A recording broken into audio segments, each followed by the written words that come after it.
Steals your body, steals the show. Klutzy and a little forgetful, but meeting her is unforgettable. She's a scream queen that can scare the soul, but guides all wandering souls back home. Give your mind, body, all the more to Riri the ghosty girl. I said it's Riri the ghosty girl. I said it's Riri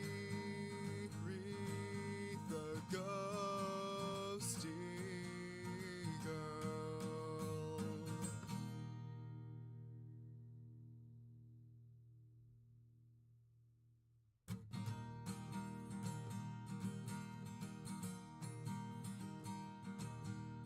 Just a normal day or so we thought. Suddenly lost control, now you're caught.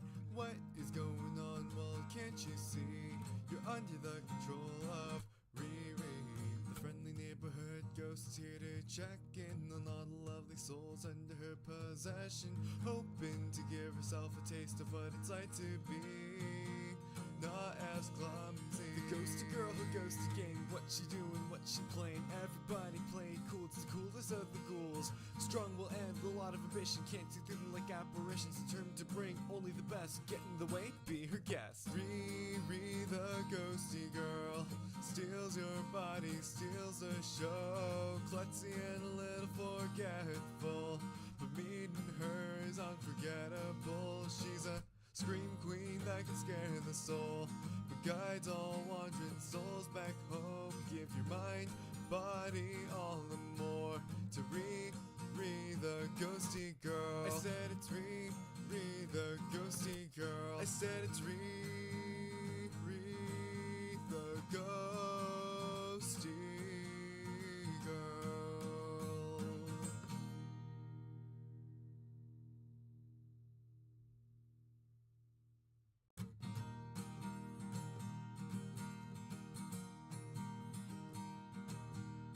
Just a normal day or so we thought. Suddenly lost control, now you're caught. What is going on? Well, can't you see?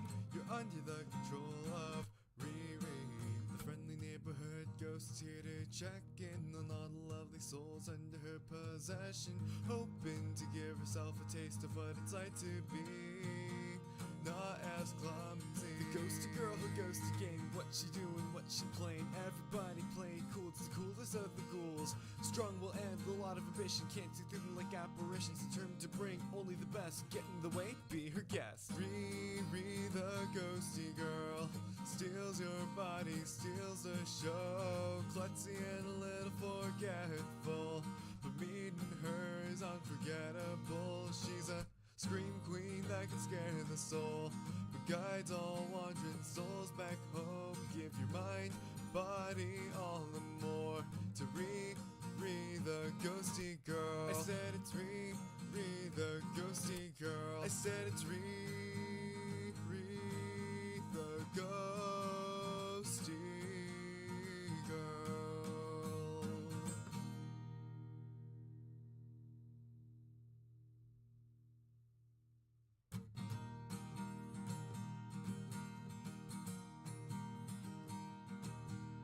Just a normal day or so we thought. Suddenly lost control, now you're caught. What is going on? Well, can't you see?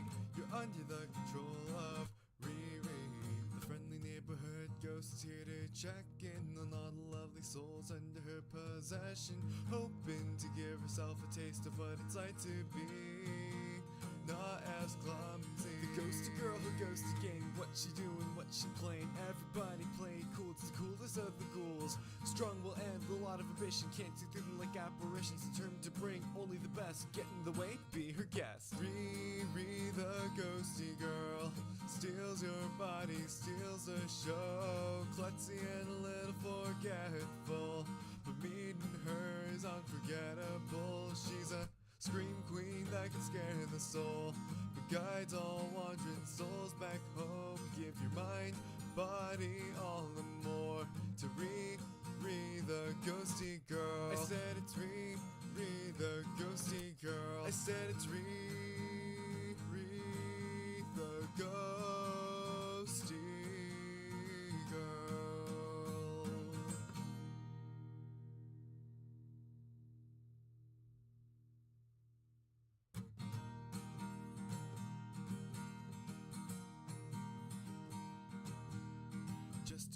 day, or so we thought.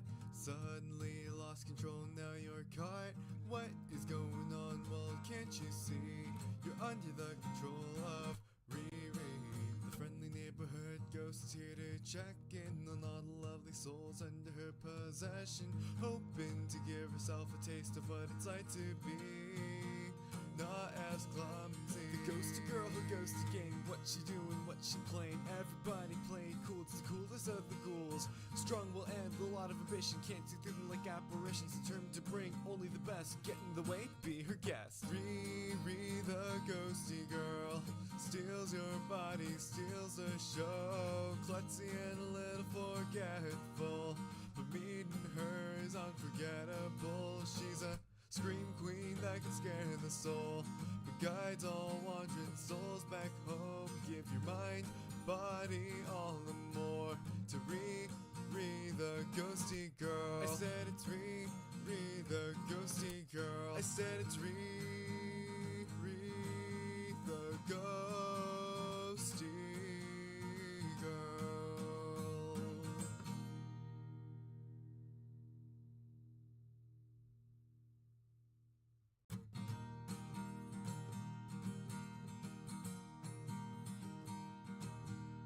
Just a normal day, or so we thought. Suddenly lost control, now you're caught. What is going on? Well, can't you see? You're under the control of YuureiRiri.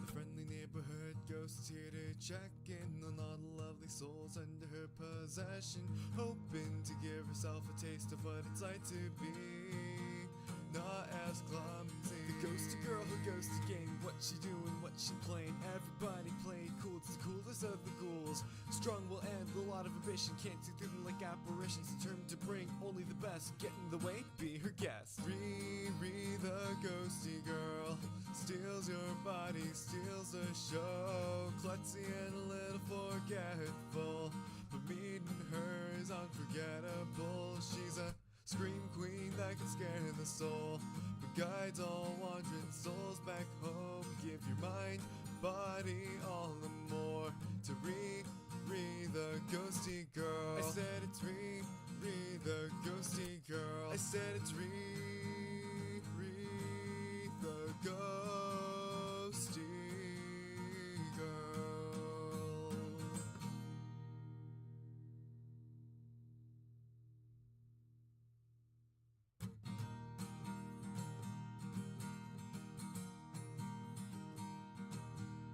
Just a normal day, or so we thought. Suddenly lost control, now you're caught. What is going on? Well, can't you see?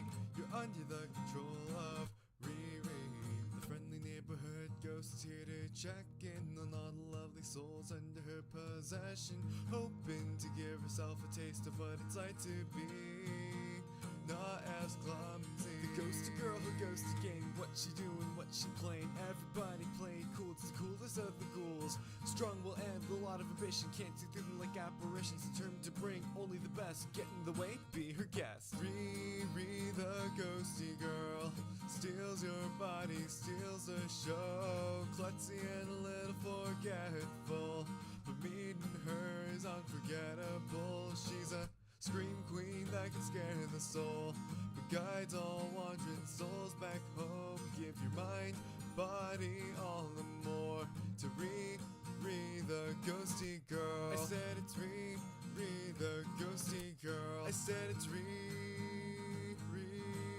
the ghosty girl.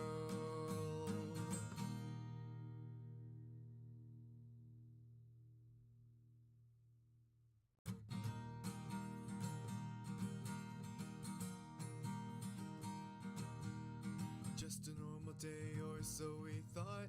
Suddenly lost control, now you're caught. What is going on? Well, can't you see? You're under the control of YuureiRiri. The friendly neighborhood ghost is here to check in on all the lovely souls under her possession, hoping to give herself a taste of what it's like to be not as clumsy. The ghosty girl who goes to game, what she doing, what she playing. Everybody playing cool, it's the coolest of the ghouls. Strong will end, a lot of ambition, can't see through them like apparitions. Determined to bring only the best, get in the way, be her guest. Riri, the ghosty girl, steals your body, steals the show. Klutzy and a little forgetful, but meeting her is unforgettable. She's a scream queen that can scare the soul, but guides all wandering souls back home. Give your mind, body, all and more to Riri, the ghosty girl. I said it's Riri, the ghosty girl. I said it's Riri, the ghosty girl.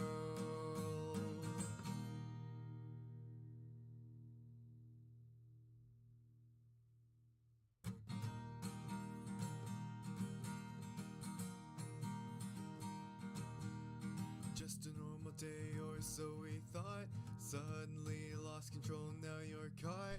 What is going on? Well, can't you see? You're under the control of Riri. The friendly neighborhood ghost is here to check in on all the lovely souls under her. Oh shoot. Hold on. I'm broken. I mean, I'm not broken. I'm fixed. I'm fixed. Where? Hi, Ghosty! I'm kind of fixed. Hello, everybody. How are you? Hello, Saber. Thank you for being the first soul.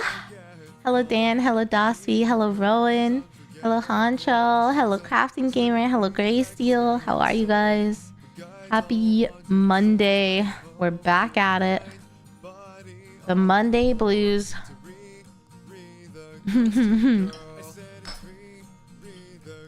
It's okay to be broken. Thank you. It's okay to be broken. I agree. Oh shit, my Tamagotchi. Okay, hold on. Well, aren't we all a little bit broken?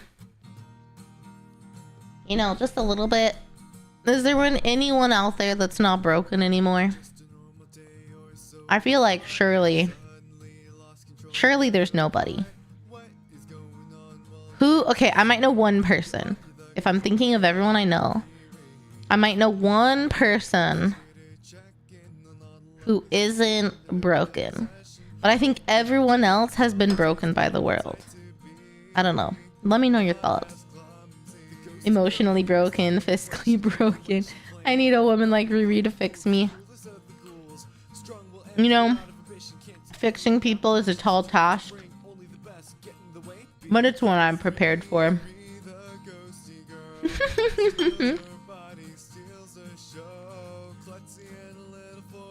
I am prepared.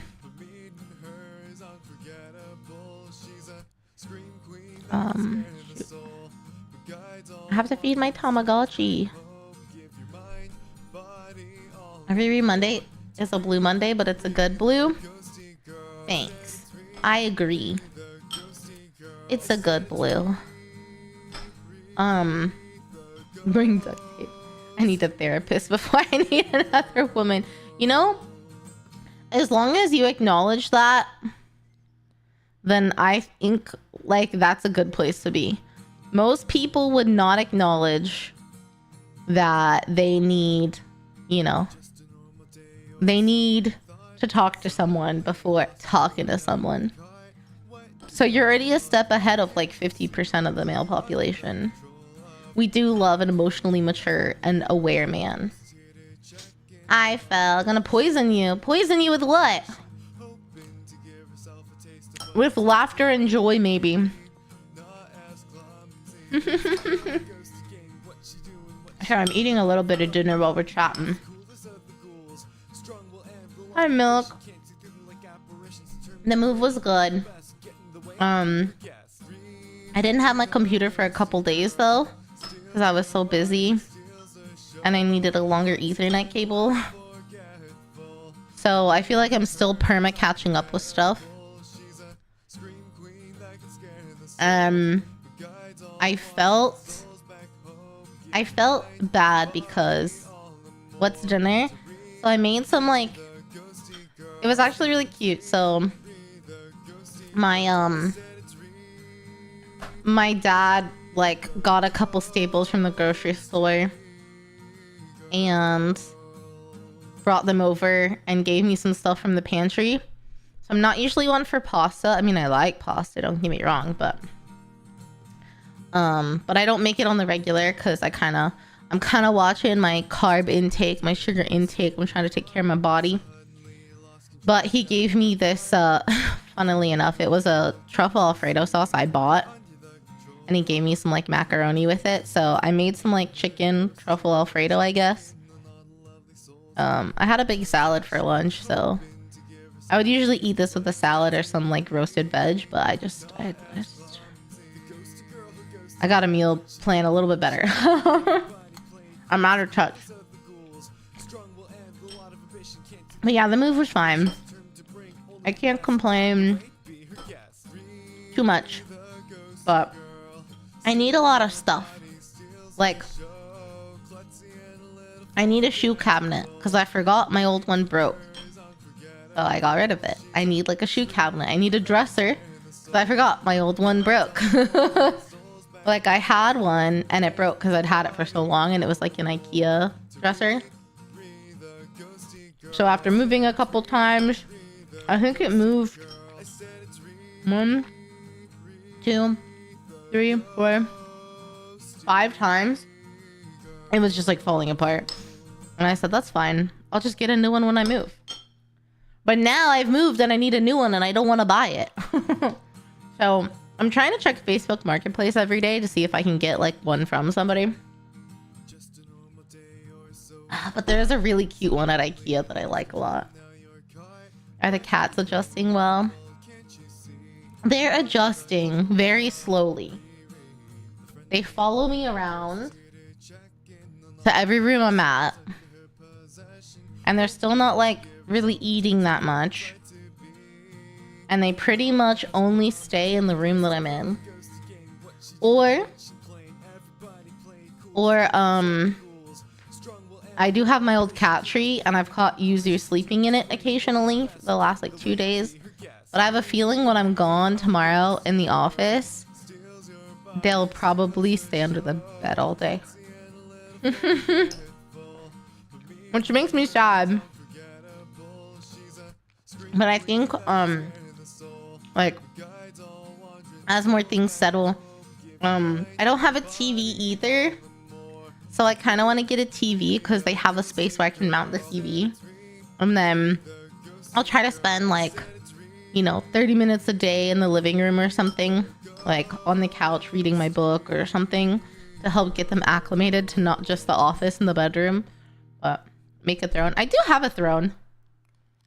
I guess I could put like the dresser or like things that I need are the shoe cabinet because I'm a no shoe kind of household. A dresser. I'd like a TV. All these things are like, again, they're really not need. The only need is probably a dresser because there's nowhere to store folded clothes. And there are certain things like I don't like to hang. You don't want to hang like underwear and bras and like my workout clothes and stuff. So I guess the only real need is a dresser. I'd really like a nightstand so my stuff doesn't sit on the floor. I'd like a TV. I'd like the shoe cabinet. I need some like storage space is what I'm finding out. The unmentionables. Yeah, I love truffle. Big fan of truffle. I'd say this sauce had some pretty good truffle flavor.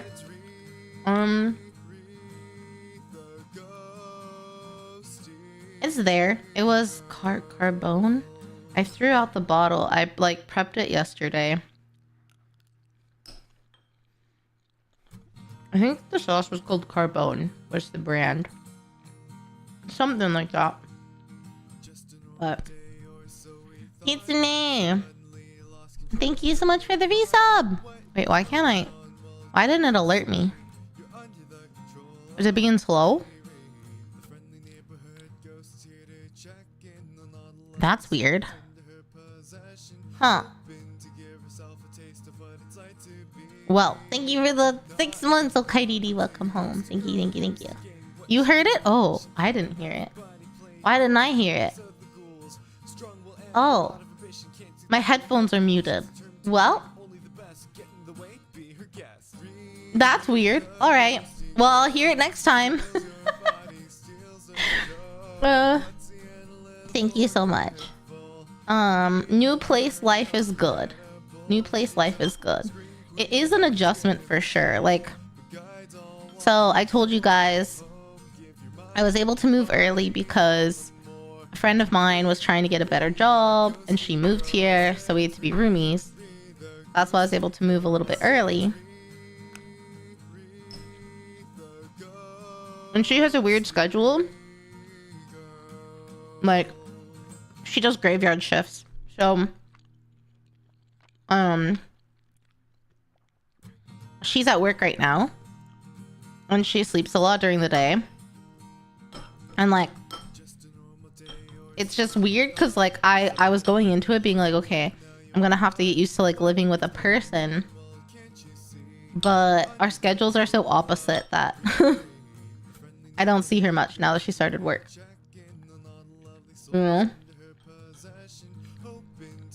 Mm. But yeah. So like right now I feel like really alone because I've been so used to living with people, and now that she's not here because she's at work, I'm like, oh, it's a little spooky. You heard it on your end too, Milk? Okay, thank you. I don't think I'd be able to do graveyard shifts. I'm not a night person at all. She is though, so I think it'll work out for her, okay?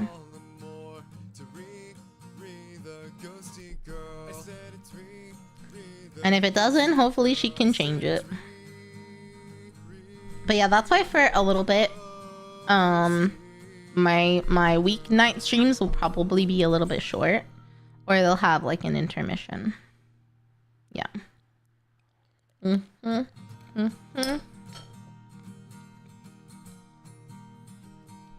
Anyway, I don't want to yap too much because our videos are only so long.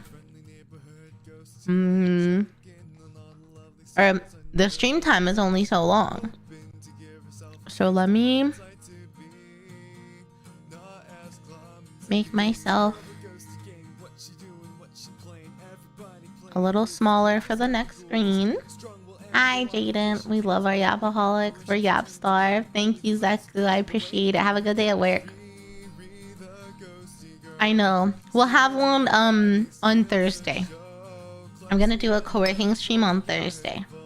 So we'll have more Yap time.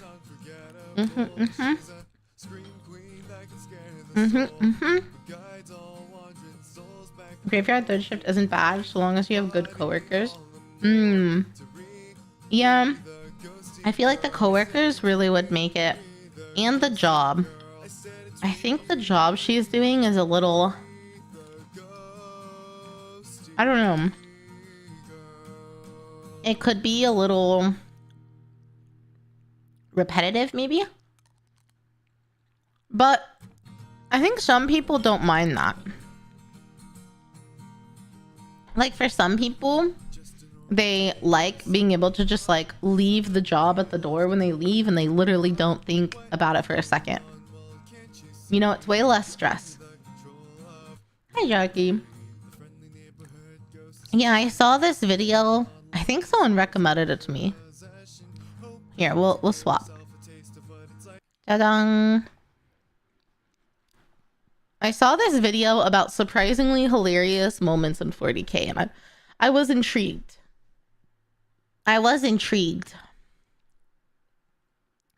You like the repetitive work, Honcho? We like less stress. Hey, Prince. Speaking of less stress, can you do my dailies again today? Yeah, and I thought, you know what? This is what I need. I need a day where we watch a couple shorter videos. I don't have to like get too involved. They seem a little bit lighthearted and funny. So we're gonna watch this one, and then I'm finally going to check out what's it called? Whoops, I clicked the wrong thing. The explaining to my girlfriend stuff. They have a Necrons one and an Aeldari Origins, and they're both shorter because a lot of the other ones are really long. And I said, okay, we can have a couple shorter videos then. You know, it'll be a good intro to numbskulls and hopefully like a bit lighthearted and funny. That's what I needed, you know? Yeah, light stuff to get back into the swing of things. I've had a very stressful like month and a half, and I just needed a little bit of a chill time. Thank you, Prunge. You'd be surprised when 40k books have unexpected moments of humor. Yeah. I had to put my my Celestine book on pause because we started a book for work, and I'm not yet back in the habit of like making time to read when I'm laying in bed. So all my reading time has been on my workbook. But I'll get back to it soon. Hi, Matt. Hi, TV. Yeah, I'm excited to finally check out numbskulls. I'm sure I'll like them and think it's funny. And if I do, we'll watch one of the longer videos.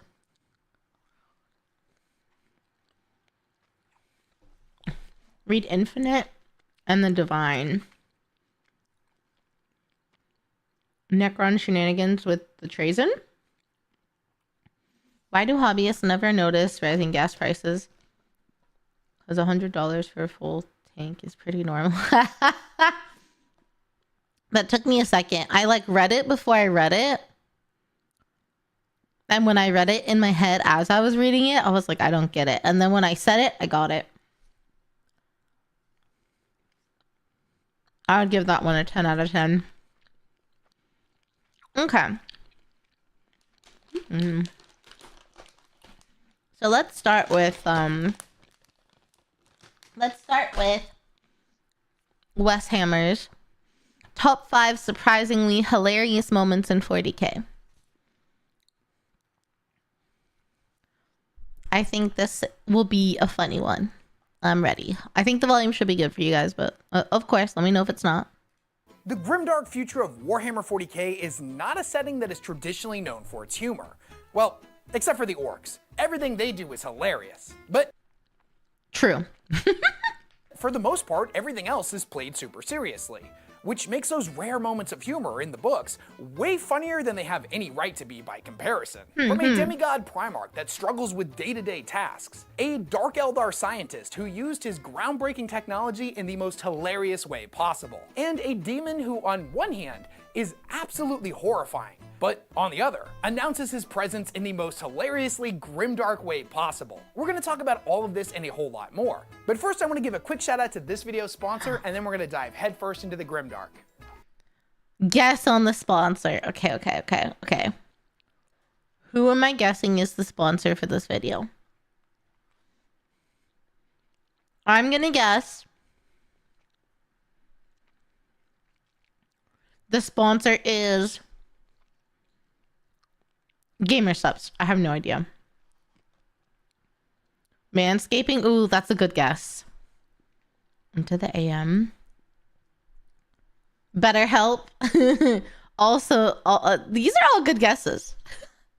I figure might as well make it a fun Nord. Oh, these are all such good guesses. Honey, these are all good guesses. All right, let's see. War Thunder is the most comprehensive vehicle combat game ever made, and allows you to play as more than 2,000 tanks, planes, helicopters, and ships. We were all wrong. I would have never guessed this one. I would have accepted any mobile game guess, though. And dynamic combined arms PvP battles. Every single vehicle in this game is incredibly detailed and modeled down to their individual components, creating an insanely immersive combat experience. The game's collection of vehicles is frankly ridiculous and spans over 100 years of development from the 1920s all the way up to the present day. War Wow. Thunder offers something for just about everybody. There's an arcade mode that reflects a more traditional modern gaming experience with fast and action-packed PvP matches, while the realistic mode offers a more realistic and tactical experience for those of us out there who appreciate historically accurate battles. I'm sorry.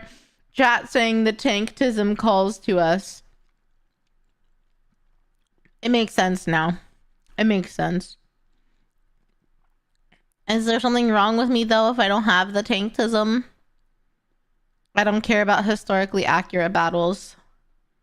I'm not on board for this, but it is cool that they have, like, you know, the historical timeline of tanks. I mean, that seems cool. Whatever your playstyle, War Thunder has something for everyone. My favorite part about this game is seeing just how crazy it can get with land, air, and sea vehicles all coming together in the same match. War Thunder is available on PC, Xbox Series X and S, PlayStation 5, and the previous console generation. Click on the link in the description of this video to download the game for free today and receive a huge bonus pack, including It's multiple like a premium game, vehicles, a premium account trial, boosters, and a whole lot more. I'm sorry, War Thunder is notorious for leaking government secrets? You're joking. How? Like, it's just too accurate? Or something? They have to beg people to not leak classified documents about military hardware? What the fuck? That's actually insane. They'll get into arguments about the accuracy of the military tech. The forums are full of ex-military people. Oh, and so they accidentally leak, like, secrets about the construction and operation and stuff. Because they want it to be more accurate. That's so funny. I know it's not funny, but that's so fucking funny. Basically, they want it so accurate that it would be detrimental to the government. That's hilarious. Russian Badger has videos, all the funny moments when he praises the game. I've never watched Russian Badger. That is incredibly hilarious, though. You kept getting utterly demolished by other players in better gear, so you lost interest. That is so funny. Big thanks to War Thunder for sponsoring this video. It just got Guilliman better. tells a joke. Let's kick this list off with a well-known character that is not normally known for their sense of humor. Rabute Guilliman, Primarch of the Ultramarines. In fact, he normally gets a pretty bad rap for being a complete stick in the mud, a pencil-pushing tactician that is unnecessarily serious at all times. Yeah, that's the vibe that I got, and I haven't really deep dived Guilliman at all. Like, I don't know anything about him or his Ultramarines. But the vibe that I get from every other story I've heard where he pops up is that, yeah, he's a rule follower to the T. But believe it or not, Guilliman actually has a pretty strong sense of humor, even though we don't really get to see it very often. Oh my god, wait, he's just like me. Wait, I don't like this comparison. Because I'm a rule follower and a pencil pusher. But I can be pretty funny too, or whatever. His jokes aren't traditionally hilarious, but if I'm being honest, coming from Guilliman, that just makes them that much funnier. This is a passage that comes from the short story Armor of Fate, and for context, it's right after Guilliman's resurrection. The wound that he had sustained from Fulgrim that landed him in stasis in the first place is pretty much just being held together by his armor. So he's been informed that if he was to ever take it off, his death would surely follow. He's getting used to life always having to wear his battle plate, and there are some growing pains associated with it. Oh, damn. I didn't know that he is stuck in his armor because it's holding him together. That's crazy. Sheaves of blueprints were scattered across the desk in front of him. He spotted something of interest written on one and reached for it, gritting his teeth against the purring of the suit. He always reached with his right hand. The integration points for the Hand of Dominion on his left made picking anything up nigh on impossible, even with the overgauntlet and his underslung bolter removed. Day-to-day tasks such as this were a struggle. His armored fingers pushed at slick plastic. Ceramite skidded across the papers, knocking them to the ground in wafting flutters. Oh, for the love of... He grumbled as he bent awkwardly to pick them up.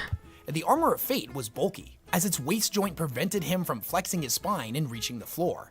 He had to kneel. He reached for the scattered flimsies. This is reminding me of I'm sure most of you have seen K-pop Demon Hunters at this point. It's reminding me of the tiger Derpy when he knocks over the flower pot and he keeps trying to like fix it and it just like keeps falling. I want to see a meme edit of someone and put Guilliman's face on the tiger and like the paper on the pot, and it's like he just can't pick it up. That's immediately what I thought of. Fingertips failed to grasp the sheets, sending them fleeing in small armadas over the polished floor. He growled in frustration, abandoned his task, and stood, drawing a curious look from Sicarius. I have the manual dexterity of a Legio Cybernetica battle automaton, created by the Lord of all mankind, master of the greatest armies in the Imperium, and I cannot pick up a plastic flimsy. He glared at the offending articles. My greatest enemy. There was a thought. It really do be that way sometimes, though. Sometimes your mortal enemy is a goddamn piece of paper. Sometimes it be that way. Thoughtful quiet. You are joking, my lord? Said Sicarius. Guilliman looked at Sicarius. He had to turn all the way around to do so. The pauldron's ornamental wings and large halo mounted on his back made it impossible for him to see over his shoulder. Oh my god, that shit is permanently on him too, brother. Surely you can take the wings off. Goddamn. At least he had stopped knocking into things. There was that.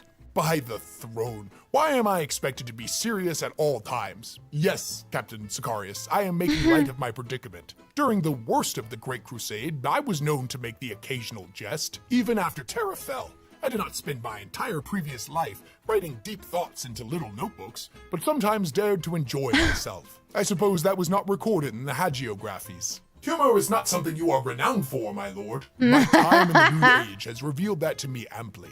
It's such a simple little moment. Oh my god. Yeah, you're not usually a jokester. I'm aware. That was funny. He got drunk and danced at a party once. Nah, I believe him. He's a funny guy. I believe him. He's the accidentally funny, I think. Minor inconveniences are even worse than literal eldritch abominations. Like Poe from Kung Fu Panda. Yeah. Moment, seeing a demigod Primarch struggling to pick stuff up or having to spin all the way around to look at who he's talking to. But the fact that Guilliman can kind of joke about it adds a lot of depth to his character. It just makes him feel a lot more human. And also, surprisingly, it turns out he's pretty funny, which, like Sicarius said, is definitely something the Primarch isn't known for. The self-proclaimed Dark... Okay, that was pretty funny. I don't know, I wasn't expecting such a, like, normal... I don't know, a normal interaction in the book like that. Like they're literally doing paperwork and he can't pick up the paper. Like, that's so normal and bureaucratic. I was expecting the books to all be like full of, I don't know, action and adventure or misery.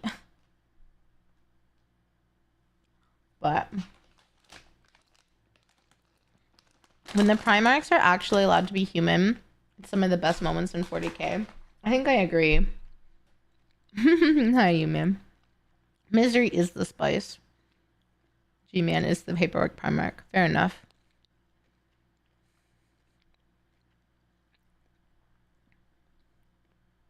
Is that in the book I'm reading, Graysteel? Or is it in the other book? Alright. The self-proclaimed Dark Eldar genius. Eldar genius. The next character on this list is one that we tragically don't really know that much about. His name is Vorsh, and he's a Dark Eldar crypto scientist. Now, most famous for his Ayo, crypto?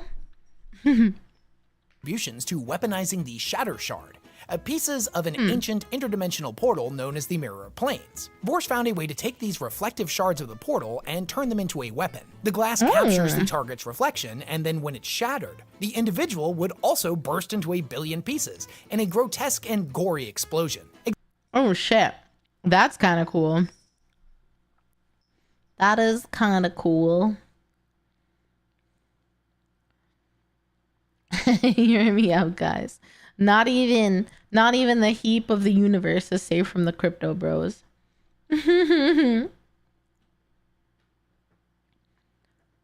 Celestine and her totally not girlfriend Grey Facts. I am interested in that one too. Exactly the kind of thing that you would expect from a Dark Eldar scientist. Vorsh had, however, worked on a far more interesting personal project that he had dubbed photonic transubstantiation. He managed to say that 5 times fast. To transform himself into a living beam of light that was able to travel interstellar distances across the galaxy. What did Vorsh do with this incredible technology? Did he use it to better the lives of the Dark Eldar people? Dude, that's crazy. He just gained the power of teleportation, basically. That's insane. How did he even do that? I think he just told us, but it didn't make any sense to me. That's crazy.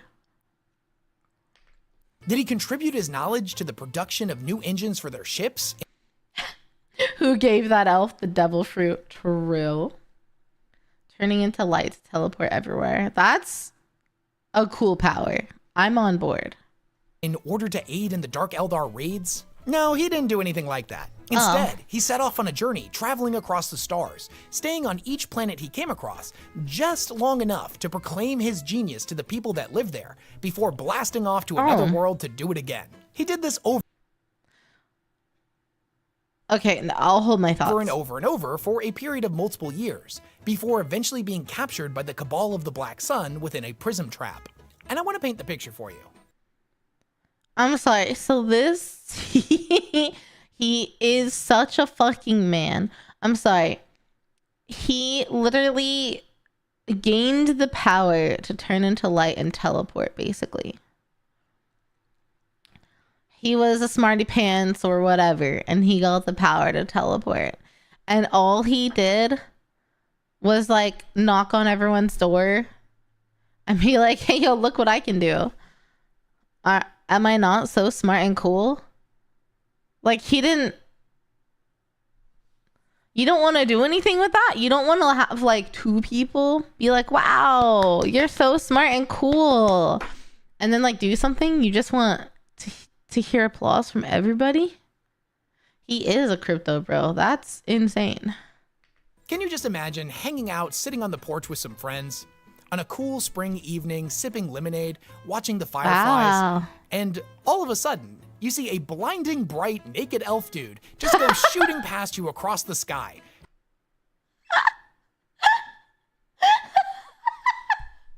Wait. The fact that it's like this real stock photo of 2 like real people enjoying the fire, and then I have this image of what he just said, like a fucking glowing light elf dude like blasting across the sky. I can't Screaming, I'm the greatest motherfucker ever. I'm gonna be completely real with you. I don't even know how I would handle that, but I can certainly tell you that it would be the greatest moment of my entire life. So it's good to see that this guy managed to do some good with his technology. Fulgrim. But he got captured and put in a prism thing, so he's stuck. He had this power and he showed it off to too many people, and now he's just like stuck, imprisoned. Sounds like an IRL streamer. This is the best outcome for a Dark Eldar learning to teleport. I mean, I guess they are Dark Eldar, so they're chaos, huh? He waits just enough to proclaim, not to be praised. That's true. He doesn't even wait for the praise. He doesn't even have a praise kink. He just brags and moves on. Sounds like something straight out of The Boys. That's crazy. Okay, Fulgrim puts on a play. Fulgrim puts on a play. I'm gonna be honest with you. Fulgrim is one of my favorite Primarchs. And I know that's something you don't hear from a lot of people, considering that for the most part, he is an awful, terrible person. But when I'm reading books that he's in, I find him weirdly hilarious. He's Oh, did he really say his favorite Primarch is Fulgrim? Did he really say his favorite Primarch is Fulgrim?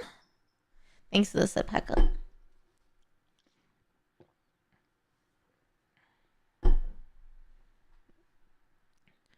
You know so many fuckers? Fulgrim slays? Really? I feel like I don't like him though. I'm forgetting why, but I feel like I don't like him. You're bye. Your favorite's Perturabo. Perturabo, so you got no room to talk. You know, that's fair. Tim Curry from Rocky. Okay, but I like Tim Curry from Rocky Horror Picture Show, so... So maybe I too would like Fulgrim, but I feel like there's a reason why I don't like him. Like a very specific reason. And I just can't remember what that reason is. You saucy minx. Rocky Horror is a good one. What's your opinion on snakes? They're cool. I don't know much about them. They're kind of cool. I think their little heads are cute. Guess I'll just have to wait and anticipation. Anyway. He's a dramatic, whiny, over-the-top narcissist, while simultaneously managing to be one of Warhammer's creepiest characters. If you've been watching my channel for a long time, you know that I love two things. One, spooky stuff, and two, corny, cartoonish villains. We have so much in common, actually, Weshammer. I, too, love spooky stuff and corny, cartoonish villains. And he definitely fits this mold perfectly. What makes him really funny is when his super vain, narcissistic personality rubs up against somebody who is the complete opposite of him and has no time for his foolishness. Much like the Lord of Iron himself, his brother Perturabo. There's a scene in the novel Angel Exterminatus where the Emperor's children suddenly and without warning arrive on the same planet as the Iron Warriors. Oh my god, for a second. Okay, this is gonna make you guys laugh. He said, you know, he's talking about Fulgrim, and he says his brother Perturabo. I can't. He says Fulgrim blah blah blah and his brother Perturabo. In my head for a second, I was like, wait, they're brothers?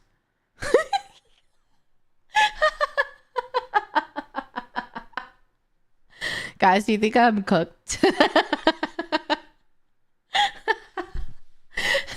I had a split second in my head. I went, wait, they're brothers? And then it kept playing and I was like, oh, no shit.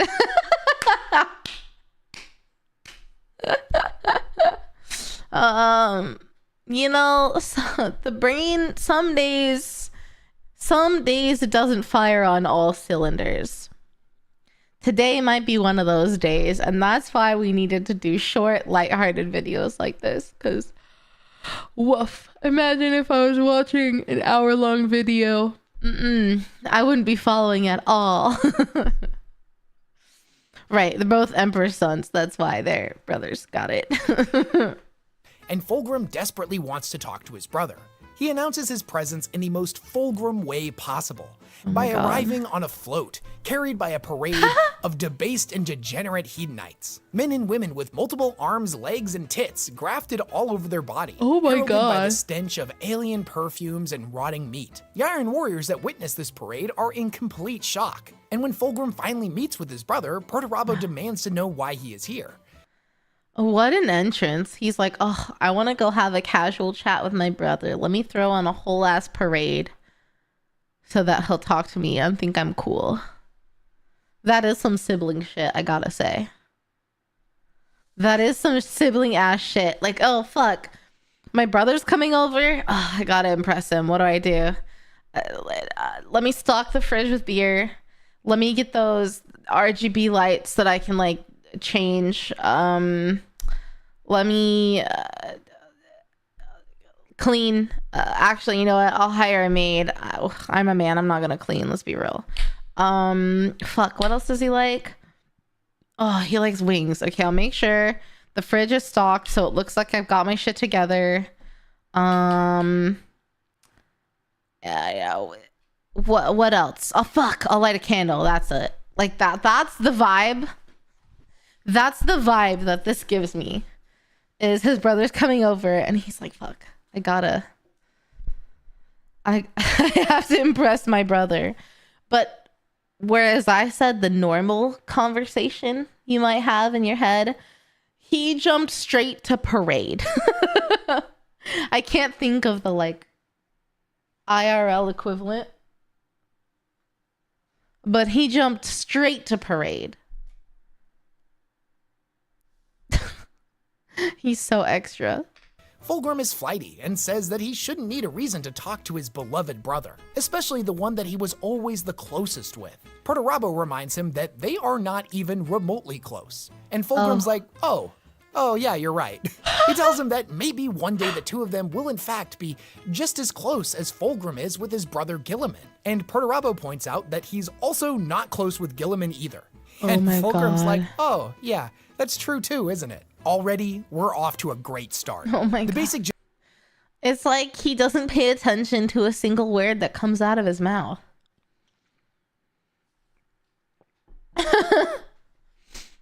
Like, he's actually not even trying. Of Fulgrim's visit is that he needs Perturabo's help in securing an ancient and powerful Aeldari weapon, known as the Angel Exterminatus, that is said to be deep within the Eye of Terror. Early in the story, he doesn't really let on exactly what this thing is, other than it's incredibly powerful and important. Fulgrim is a man of theatrics, a vain narcissist that has gotten progressively worse since he begun his descent into Slaaneshi corruption. He can't simply tell Perturabo what this thing does. Oh no, that would be completely beneath him. Instead, he organizes a massive auditorium in which the Phoenician will tell the legend of the Angel Exterminatus to Perturabo, the Iron Warriors, and Fulgrim's grotesque carnival of mortal followers. He does this with all the theatrics and flowery language that you would expect, playing to the crowd like a monologuing Shakespearean thespian. He also reminds me of, who's the guy from Fate? Gilgamesh? Is that the guy? Gilgamesh? He reminds me of Gilgamesh. Fate Zero or Fate Stay Night or whatever. Yeah, Gilgamesh. He's reminding me of Gilgamesh. Like super flamboyant, like over the top, extravagant. Is convinced everyone is obsessed with him and thinks he's amazing and gorgeous or whatever, but he has no fucking clue. Yeah, pump his dickwad. Exactly. Yeah, the blonde narcissist dude. Yep, that's exactly. They are like cut from the same cloth, these two. The language he chooses to use in the performance continuously frustrates his brother. Despite this, when Perturabo looks around at the crowd, he sees that every single member of the auditorium is waiting on Fulgrim with bated breath, hanging on every word that he says. He doesn't understand how so many people could be so drawn in by Fulgrim's storytelling, especially when the facts of the story could be told in just a few sentences and it wouldn't waste anyone's time. Clearly, Perturabo is not a fan of theater. At one point during Fulgrim's performance, Perturabo suddenly interrupts him and demands to know what the Angel Exterminatus name actually means. Having grown sick and tired of waiting for Fulgrim to get to the point, Fulgrim pauses, and then suddenly spins around to stare bloody daggers directly at him. He has This face is incredible. Hi, Tina. How are you? You guys aren't paid? Oh. Good. Good. Suffer, chat! Suffer! I want to play Yu-Gi-Oh with the I really need to fix my alerts so that we can see them. I don't know. It's like broken. And so we can still hear them, but can't ever see them. Yeah, how is Kingdom Hearts? Hi, Tina. Thanks for the raid. Welcome in, everybody. If you do not know me, I'm YuureiRiri. You can call me Riri. I'm a variety screamer. Recently, we've been getting into Warhammer, so we're having some chill Warhammer lore funny videos today. And then on Thursday, I'm co-working. And Saturday morning, if I can find all the paint supplies, then we'll be painting more minis. But if we can't, then we'll do something else. Boss fighting next time. Let's go. I hope you have a good rest. Thank you for the raid, Tina. And rest from your subathon. Thank you for the raid. I appreciate it. Oh yeah, Dan. We've only painted not even one. We haven't even finished painting one. Thank you, Tina. I appreciate you. Good to see you. I know, what a face to come into when you raid. This face is so funny, though. Oh my gosh. I'm tired. Okay. Anyway, back to the video. But welcome in, guys. We're learning about funny moments in 40K. We're about halfway through this particular story, and then he'll start on the last two. So bear with us. The angriest face you could possibly imagine, his noble and beautiful features twisted up in a look of pure hatred. The author points out that he looks to be milliseconds away from great and terrible violence. Fulgrim is in complete disbelief over the insolence and disrespect. He's sitting there like, this dirty I have to start the entire thing over from the beginning. Do you not understand pacing? Fun fact, Perturabo absolutely does not. Honestly, anytime these two characters interact with each other, it's absolutely golden. They could not be more polar opposites. Perturabo at his core is a fusion of logic, reason, and a very short temper, while Fulgrim is a vain drama queen. Later on in the Horus Heresy, after Fulgrim had fully ascended to demonhood, he basically just abandoned the entire crusade on Terra. He just left to go off into the realm of chaos. And why did he do this? Did he have some secret reason? Was there something that he was looking for to help the war effort? Nah, by his own account, he had just gotten bored and felt there were far more interesting things out in the warp. It would take Lorgar tracking him down and binding him like he was any other demon to drag him back to participate in the siege of Terra. So, one of the most powerful— Dang, that's crazy. He was like, this whole war thing, this whole takeover Terra thing, it's a little boring. I'm just gonna like go hang out in chaos. They're more fun over there. That is so funny. You're ruining the play. There's an animated video where Peter loses his shit and beats the absolute crap out of Fulgrim. Really? Powerful beings in existence, one of the Emperor's sons, and arguably one of the most influential characters in all of Warhammer, basically just decided to fuck off. He was like, yeah, I totally understand that you guys are trying to do a thing, but I gotta be real with you, that sounds incredibly boring. I think I'd rather hang out here in this redwood forest of demon dicks and make out with a bunch of greater demons instead. I mean, honestly, the logic is flawless.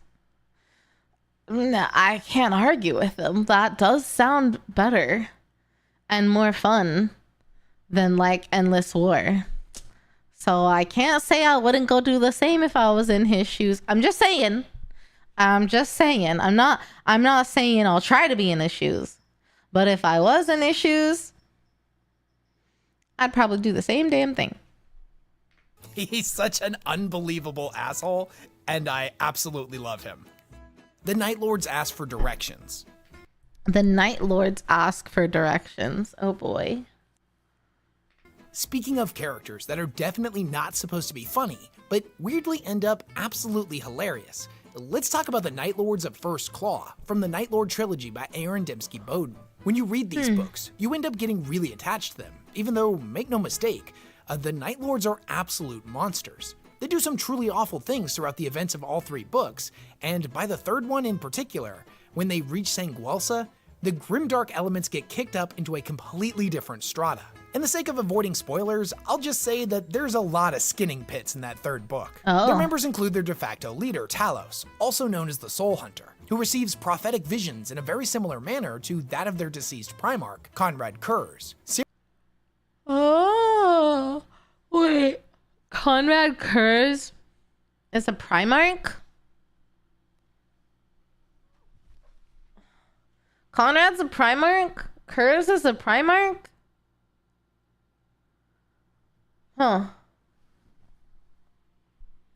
I've forgotten all their names, I guess. Primarch second and awful person first. I keep forgetting. I need to go through all of the Primarch's lore, I think. But that is an undertaking. Syrian, who had a particularly dark gift that allowed him to feed on the fear of his victims, and thus pushed him further down a path towards Slaanesh. Uzos, a Night Lord who had given himself over to the worship of Khorne, and frequently took part in the mindless slaughter of crew members aboard their ship. A fact that didn't gain him any friends amongst the other Night Lords. And Zarl, one of Talos' oldest friends, and a Night Lord who fought with a double-handed chainsword. He was not a fan of the Chaos Gods in any respect, leading him to constantly butt heads with Uzaz. These are just a few members of the dark cast of characters that we get to meet in these books, and maybe I'll make a video in the future on all of them. The trilogy is littered with funny moments between all of these Night Lords that are juxtaposed to just how ruthless and brutal they really are. I read these books multiple years ago, so I'm a little fuzzy on all the details, but there was one scene that particularly stuck out to me and I remember it very clearly. The Night Lords had boarded an enemy ship, and one of them actually stops to ask for directions from one of their victims. Oh my god. A picture built up in his mind, a picture of the ship ahead and the horrendous damage it was taking as the War Master's fleet picked it apart, like a flock of vultures worrying a fresh corpse. It seems He spoke calmly. the gunnery decks between here and our pod are taking the brunt of fire from our fleet. His bolter roared once, but the range was too short. The high-caliber shell pounded right through a running Imperial's chest and out his back, to explode against the wall beyond. Syrian chuckled as he saw. What do we do? Uzaz, more coherent now, asked as he laid about left and right with his combat blades. Can we cross the suffering sections? Gravity is out. They are ablaze. No, we need to get back to the bridge. Close to it at least. Even getting to the pod will take too long. The ship's in pieces already, and the crew are swarming like ants in a kicked hive. Then we will kill our way there. Be silent, brother. Talos told Uzaz. The sheer number of lives we need to end is the main reason this will take too long. The gunnery deck must be in pieces by now, and these mortals are coming from there. How do you know? Uniform, Zarl. Talos replied. Zarl always wanted to need the proof of his own eyes. They argue like siblings. It's kind of funny. Grabbed another human attempting to flee past. The man's uniform looked like every other, white and generic. What was Talos talking about? He lifted the struggling man off the ground by his greasy hair, holding the officer's yelling face close to his blood-stained faceplate. Through the Vox speakers in his helm's snarling mouth grill, Zarl's voice came out in an insane volume. Tell me where you are stationed. Is it the gunnery deck? The officer, quite deaf now, hurriedly drew a pistol in shaking hands and fired it point blank into Zarl's face. Oh my the small slug god. pinged against the ceramite, knocking Zarl's head back a little before ricocheting with a wet crack back into the man's own forehead. Oh my god. That's like almost comical. Zarl took one look at the deep red groove in the man's skull and dropped the corpse. Swearing in Nostraman, he could hear the bastard Syrian laughing over the Vox. Samus. Okay. That was high key funny. The fact that he thought like he could just pick someone up and they'd tell him. Instead, he was so scared shitless. Sorry. Instead, he was so scared poopless that he tried to shoot a normal pistol at his head point blank and it bounced back at him. That's crazy. Is this the gunnery deck? The Hawkeye that was a psycho, that's cursed. Oh, It's not that I've forgotten all the info, Jackie. It's that other info has like rewritten it. Not rewritten it, but like other info's been cemented and then other info hasn't. You know? Okay. Last funny moment. Samus is here. Is here.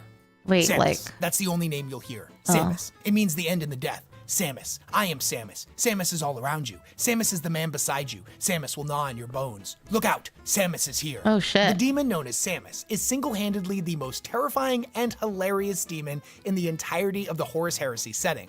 Now, on paper, he is the embodiment of creeping dread. The primordial evil force that is constantly clawing at the back of your mind. He is the physical incarnation of death's inevitability.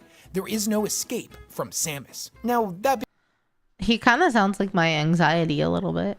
being said, the way Samus tends to show up in the stories is on one hand grotesque and horrific, but on the other, the funniest thing I've ever encountered in any Warhammer book. His manifestations follow a similar pattern every single time. He's this eldritch abomination that rips his way into our reality, normally in the most gory and over-the-top way possible, quite often involving possessing or exploding out of a recently deceased space marine. This monstrosity then runs rampant, slaughtering everything in his path, and is unquestionably an overwhelming and terrifying foe to be forced to confront. The comical way in which the authors make him talk and how he constantly says his own name and repeats the same lines makes him a little bit difficult to take seriously, and instead of him being this super scary threat, it just makes him hilarious to me. To illustrate this, I want to talk about two specific times that he managed to manifest during the Horus Heresy. Because on paper, the transformation that the individual undergoes in order for him to rip his way into our reality is absolutely grotesque and disturbing. But then it's completely undercut by Samus himself. In the novel Know No Fear, the Wordbearers have invaded the Ultramarines-held world of Calth. And one of the Wordbearers would end up getting captured by the Ultramarines during the siege. They keep him alive because they want to interrogate him later. But the Wordbearer just won't shut his mouth. He keeps taunting them, making fun of just how many people the Wordbearer's betrayal had led to an early grave. The thing that finally pushes them over the edge is when the Wordbearer insults their, quote, weakling Primarch, laughing at how much of a coward Guilliman had been in the end, right before they killed him. And it's important to note that at this point in the story, the Ultramarines do believe that Guilliman has in fact perished. One of the Wait. People thought he'd. This is not important to the important to understanding the story. I don't know why I was about to ask. Like I said, I just need to deep dive each Primarch, and then I'll have a solid foundation. The Ultramarines named Solus is on him in an instant, his gladius tearing out and slashing the Wordbearer from hip to throat in a single ripping cut. The blade is embedded in the lower half of his jaw, and he's gurgling and laughing around it. This is exactly what the Wordbearer wanted, and he tells the Ultramarines that he knew one of them would have the balls. He then undergoes a horrifically grotesque and bloody transformation. His body ripping apart, his bones cracking and elongating, his face splitting apart, the whole shebang. And then the massive demon known as Samus rips his way into the physical universe, using the Wordbearer's corpse as a portal. The last thing that we hear the Wordbearer say is spoken in his and Samus's voice. He says, "Samus is here," before the demon goes on an absolute rampage, tearing his way through the Ultramarines' fortress. The next time we would see Samus manifest during the Horus Heresy was in the novel The Vengeful Spirit. That does sound atrocious. Like, literally, Samus uses someone's like dying body and like rip as a portal, so he like rips through it. Ugh. Definitely not a good time. Not my favorite. Now, during the book, Gavriel Loken, now a member of Malkador's Knights Errant, is tasked with leading a strike force to infiltrate the titular Vengeful Spirit. The strike team's job is to mark a path for a future assault force of Space Wolves, led by their Primarch Leman Russ, in order to assassinate the War Master. The Knights Errant encounter what appears to be a cult-like ritual site, in a space that originally had been dedicated to lodge meetings. Here they see Targost of the Sons of Horus conducting what appears to be a sacrificial ritual on a captured and drugged up Ultramarine. This cannot be allowed to pass, and Loken and his squad get the jump on Targost and his cultists. One of them fires a sniper shell directly into the back of his head, while the other knights errants jump out with their blades drawn and descend upon the cultists. After the slaughter is complete, they tend to the captured Ultramarine and notice a whole bunch of ritualistic carvings into his flesh. Targost was attempting to draw something out of the warp and place it in the captured Marine's body. Loken walks back over to Targost's corpse and examines it. The shell had detonated his head. There was pretty much nothing left but pulped meat, jagged skull shards, and brain matter. What an image. Pulped meat, jagged skull, and armor. Ugh. Says, too easy of an end for you.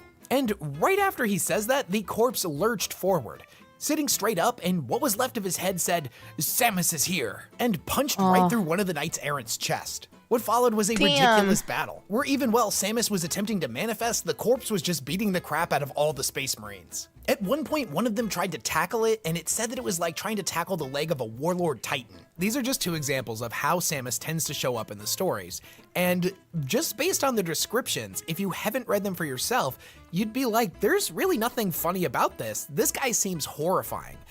I mean, he does seem horrifying, but I'm sensing something about the way that he arrives and his declaration of Samus is here, like he thinks he's a superhero or something. But it's the way in which he talks, how he always says the same thing over and over. Even when he doesn't physically manifest, he manages to be funny and creepy at the same time.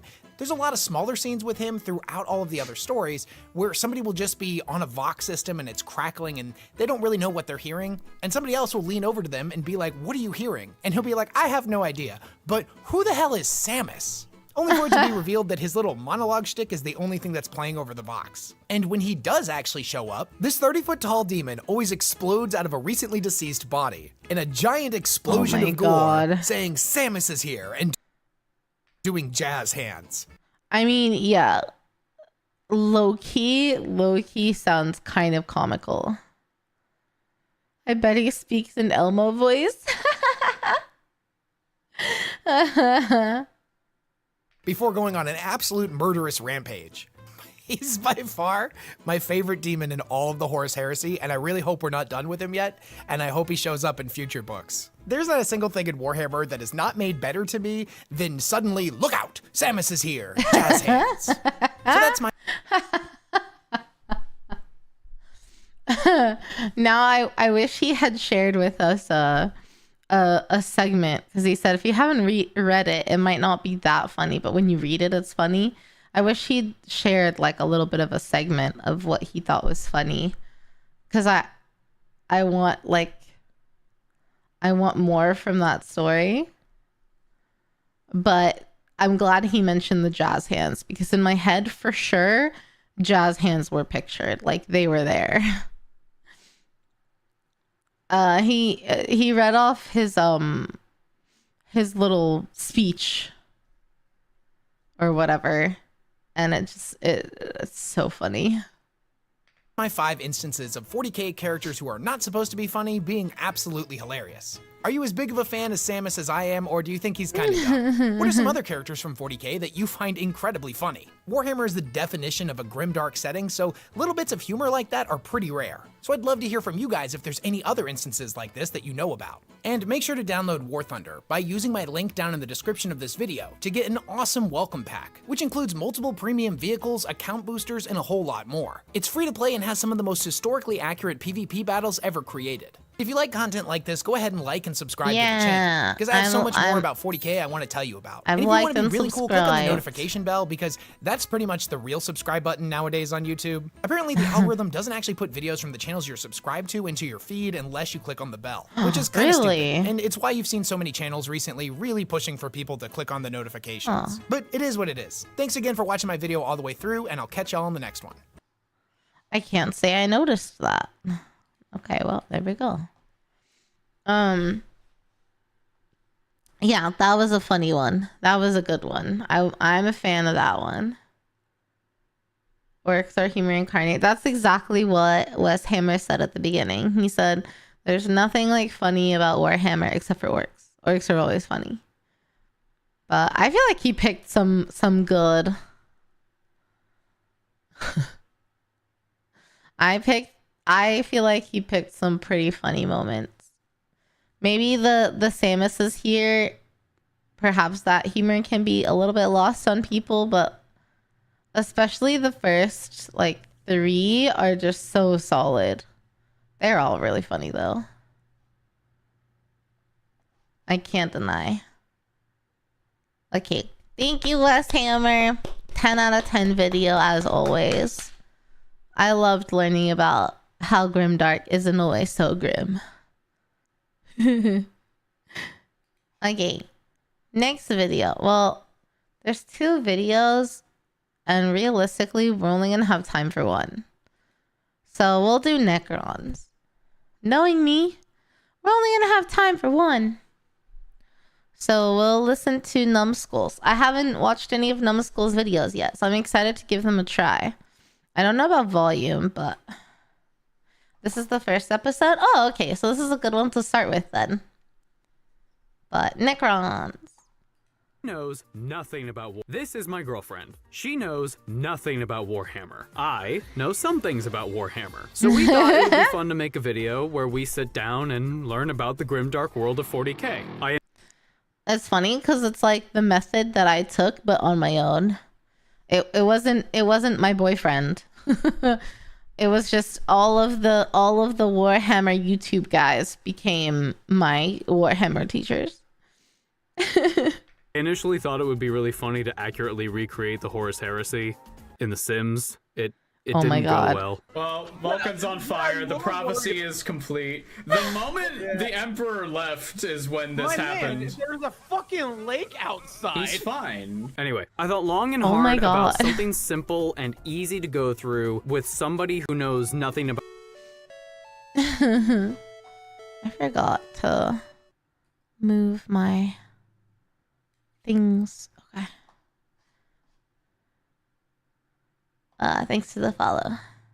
About the setting. Something with no background lore required or anything like that. So I thought to myself, why not start at the beginning and talk about one of my favorite factions, the Necrons. My precious, funny little skeleton men.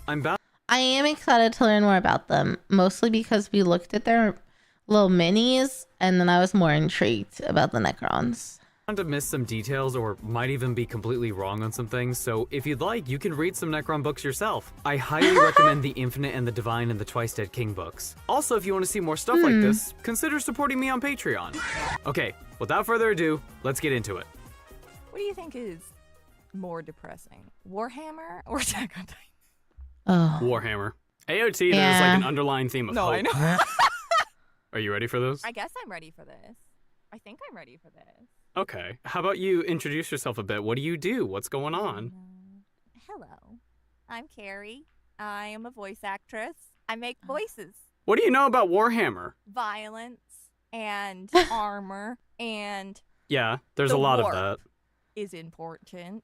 And the Emperor and Magnus did nothing wrong. Okay.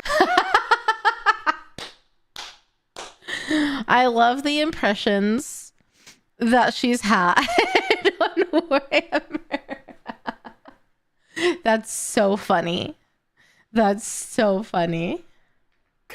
Okay, so you know the base of what most Warhammer fans who claim that they know a lot about Warhammer say? I think that the people who look like Egyptian mummies are also called the cold ones.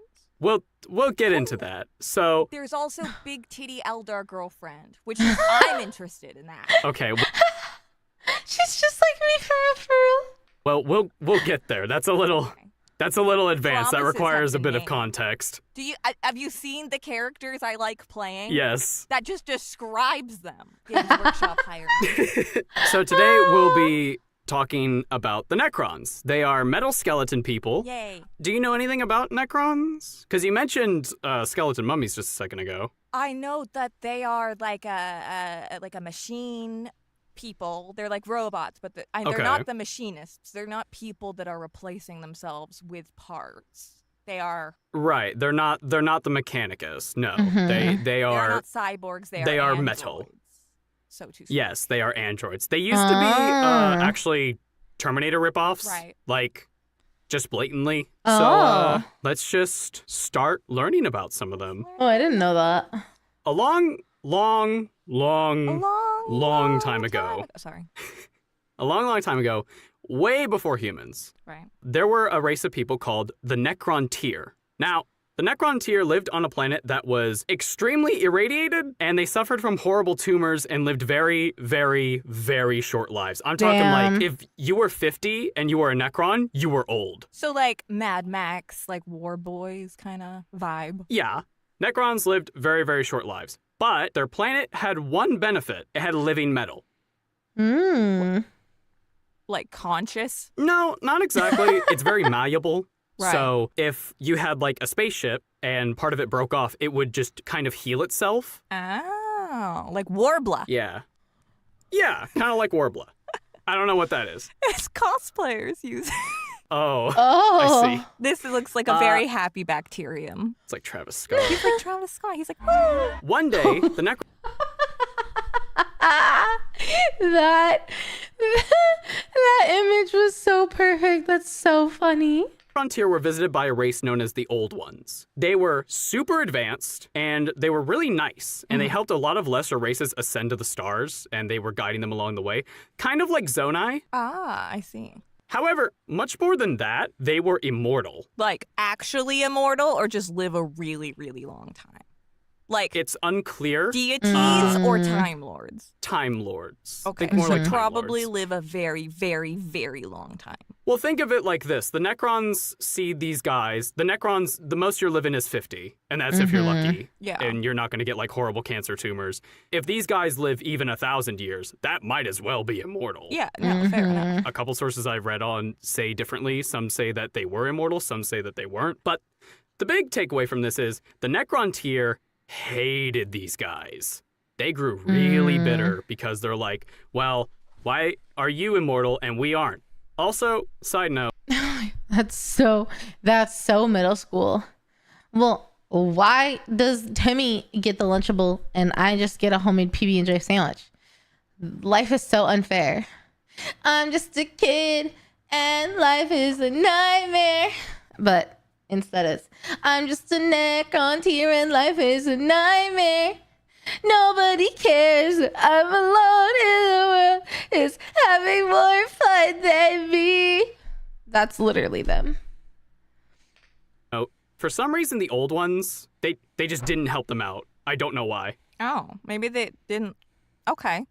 Lame. And so, a war began. But because of how technologically advanced the Old Ones were, it went really bad for our Necron tier friends. The dynasties were being torn apart, there was fighting amongst themselves, and their people were just kind of overall dying out. However, some of the dynasties turned to studying the stars to find a weapon to fight back against the overpowering might of the Old Ones. Astrologian. They became astrologians. Healers solve all the problems. This is what we've learned. Kind of. They found something called the Catan. Now, the Catan are beings of pure energy that... I didn't realize that the Necrons started the war because they were mad that the other people didn't help them. They kind of fucked up. eat stars. Nom, nom, nom, nom. Delicious. So, do you remember that living metal from earlier? Yes. Well, the Necron tier actually used them to make bodies for these guys. Okay. They called them star gods. Wait, the things that eat the stars are the star gods, or the things that eat the stars called the Necron star gods? The Catan are also known as the star gods. Okay. Sorry, I'm dyslexic. It's hard. No, you're fine. You're fine. One Catan approached the ruler of the Necron tier named Zarek, the Silent King. How come the star body looks like Jack's? We're not going to talk about this. That's a whole other thing. I'm sorry. I'm going too far off. If you want to overwhelm our audience, we can have a podcast where we just talk about Vanderpump Rules, but that is not today. In we are relation not talking about that today. In relation. The Interesting that you implications of compare Vanderpump Rules on Warhammer 40K. Sorry, I'll stop. Interesting that you labeled the Catan as Jax. More on that in just a minute. Oh no. So, one Catan approached the ruler of the Necron tier. The ruler was named Zarek, the Silent King. They told him that once upon a time, the Catan fought against the Old Ones, but they lost. And ever since, they've been hoping that one day they might be able to find some allies and bring them down. And if the Necron tier helped them, anything his people desired. This sounds like it might be too good to be true. This Catan would... I have to side with Carrie on this one. I don't know how they fell for it. I guess desperation. You get desperate at some point and you'll just like believe anything, I think. How can you trust that smile? What do you mean? That looks like such a trustworthy smile of someone who knows exactly what they're doing and they would never wrong me and they're totally nice. eventually become known as the Deceiver. Oh, it's like the statue in Hateno Village that takes your damn heart. The Star Gods spoke of something called biotransference. It's a process that creates the Necron tier's new bodies. Powerful bodies. Immortal bodies. Now, because he's a king, he's got a royal court, right? Right. And so, Sarek is talking to his royal court, and one of his advisors, Orican, the diviner, objected and says that he foretold that the Necron tier would win the war if they took this deal, but they would lose a part of themselves and be doomed forever. However, He foretold it. He knew what was going to happen. That's crazy. He warned them and no one believed him, I guess.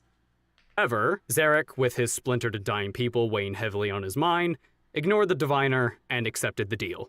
So, Damn. Big oof. So Zarek's pretty stressed at this moment. Like, his entire people are dying. It's not great. And you've basically got one soothsayer who's like, oh, don't do this. It's bad. But at what point do the benefits outweigh the negatives, you know? Right, yeah. Sure. Thus, it began. The Necron tier were chained and dragged to the colossal biofurnaces that roared with the screams of all who entered, burning away flesh and forging new bodies of living metal. Like flies, the Catan swarmed the furnaces, gorging themselves on the souls of the Necron tier who went into the flames. This is the scariest. It looks like the worst TSA experience I've ever seen. That's such a good way of putting it. The worst TSA experience. Holy shit. Oh my god. Yeah, that's wild. It's not great. Like, what if you went into the TSA and firstly they put you in chains and they put you through like a metal detector, but they light you on fire instead? well, at that point, it's not my fault. You can't put me in chains and be like, oh, you get metal. Well, that's sort of, again, he's called the Deceiver. So the Necron tier, Republican. the Necron tier went into the furnaces, and as their bodies were being burned away, their souls were getting eaten by the Catan. Right. Because Little little snack. And Little snack. they were Oh my god, they're having a whole ass charcuterie board over here with all these Necron souls. That's crazy. eaten well, let me tell you. Delicious. Delicious, delicious. Would go great with some garlic and rosemary. It was too late when Zarek realized what he had done. He condemned his people to become tools of war, to live without souls, to become slaves for all eternity. In that moment, the Necron tier became a memory, and the Necrons were born. Small little side note, as they became metal androids, all Necrons, except for Zarek, had a command chip put into their head so that they were just basically automatons. They were zombies. Right. So, if their souls were eaten, Yes. were all of them eaten, or did some of them get to go in these bodies? Warhammer has a unique thing of like, there is a slight separation of the mind and the soul. Oh, okay. Like, there are races in Warhammer that are completely intelligent, but they don't have souls. It's a little, Right. it's a little odd. What would you say in Warhammer? Yeah. What would you define a soul as? Hmm. Because I guess in my mind, a soul is kind of like the actual consciousness, Right. like the spark of. That is not what it is in Warhammer. Your consciousness Okay. is your mind. Who you are is your mind. Your soul is like your heart, Like pretty a- much. Like a connection to divinity. It's like No. it's like your connection to divinity. Your connection to the like almost like in Final Fantasy, like a connection to ether. Yes, actually, very similar to that. With their bodies Oh, I don't think that distinction had ever been made for me before. I don't think I ever knew that. that the conscious like mind and the soul were not connected. So they've lost their soul. But so they lost their soul, but they still have their mind. But is it like you think and you have your, like, who you are, but like you feel hollow inside? Like there's no purpose or something? No souls, no connection to the warp.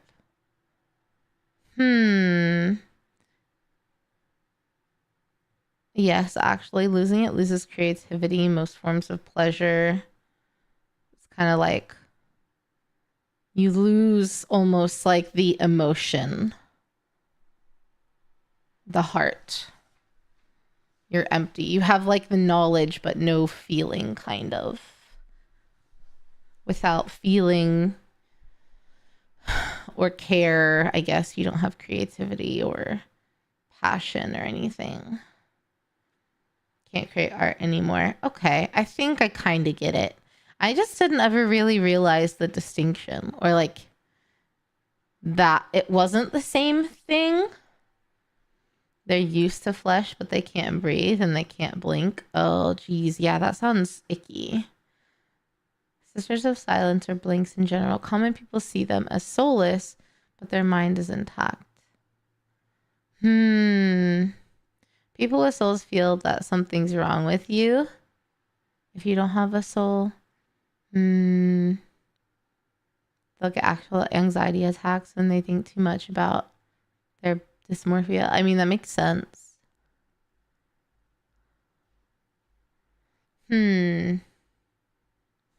Okay. Made of metal, and the might of the star gods with them, the old ones were expunged from every corner of the galaxy. Damn. This is a war that Sucks to lasted. I want you to be ready for this. Okay. This is a war that lasted 5 million years. Holy shit. This war lasted 5 million years? Does it include the time the Necron tier were fighting before they became the Necron, or only after they became the Necron? Actually, at that point, does it even matter? 5 million years. They spent 5 million years to expunge the old ones from the galaxy. That is some fucking grudge. Holy shit. That's a bit. You're gonna learn very quickly that Warhammer likes to take a number and just add like a couple zeros to it. Okay, so what you're telling me is I need to work for Warhammer. Yes, pretty much. Basically, you'll have a planet who it's like, oh, we lost a bunch of men, and like a normal fiction thing would be like, we lost 200 men. And it's like, that's catastrophic loss. But in Warhammer, it's like, we lost 4 fucking billion dudes. So it's like when you're telling a story of something that happened, you're like, there was like 500 firefighters. That's pretty much all Warhammer is, yes. The over-exaggeration is so funny. Oh, okay, I can jive It's with just exaggeration of exaggeration. However, exaggeration station. However, what's not exaggerated is that a bunch of planets got destroyed, a bunch of stars got burnt out, and some systems in the Milky Way galaxy just got completely destroyed. So when you say the Milky Way galaxy, this is canonically our universe? Yes. This is our universe in the 40th millennium. Humans as we know them existed. The tagline for Warhammer 40k is, in the far-flung future, there is only war. Okay, so it's like Star Wars in that comparison sense. Star Wars, but your edgy teenager brother made it. Does that make sense? That's not.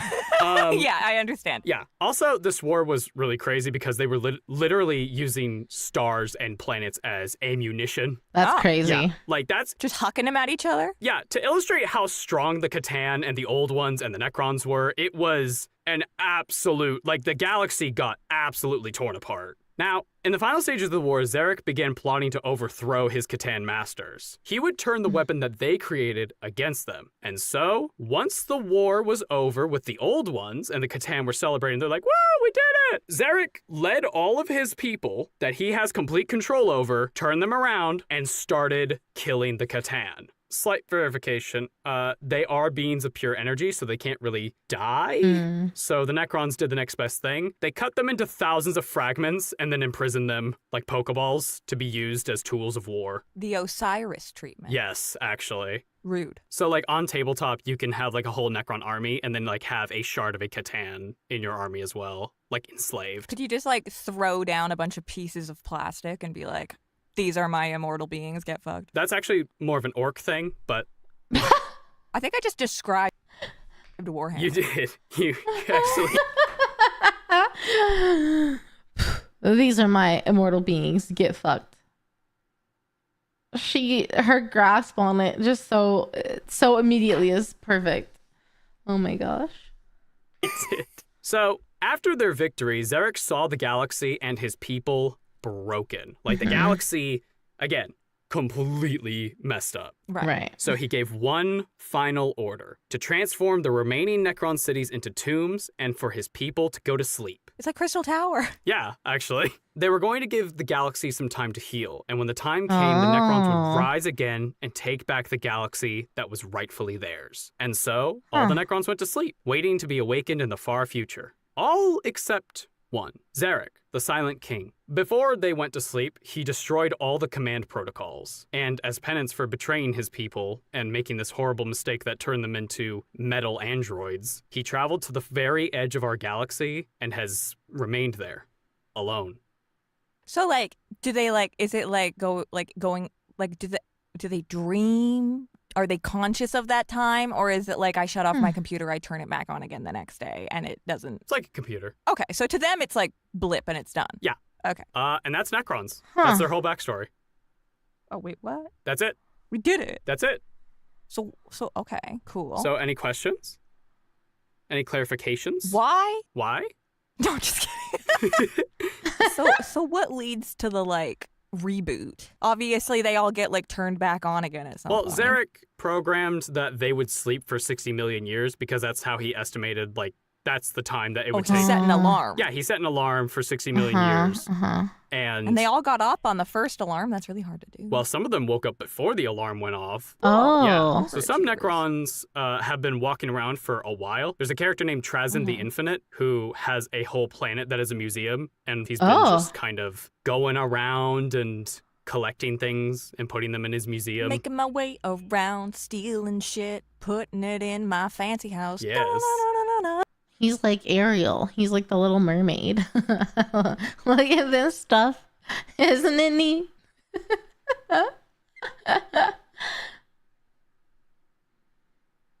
So, Necrons today, Zarek saw a bunch of bug boys at the edge of the galaxy, saw them coming, got really freaked out, came back. Luckily, it's around the time of the Great Awakening, so a bunch of Necrons are starting to wake up. Not all of them are awake, though, yet. If all of them were awake and they were all united under one banner, they would 100% win.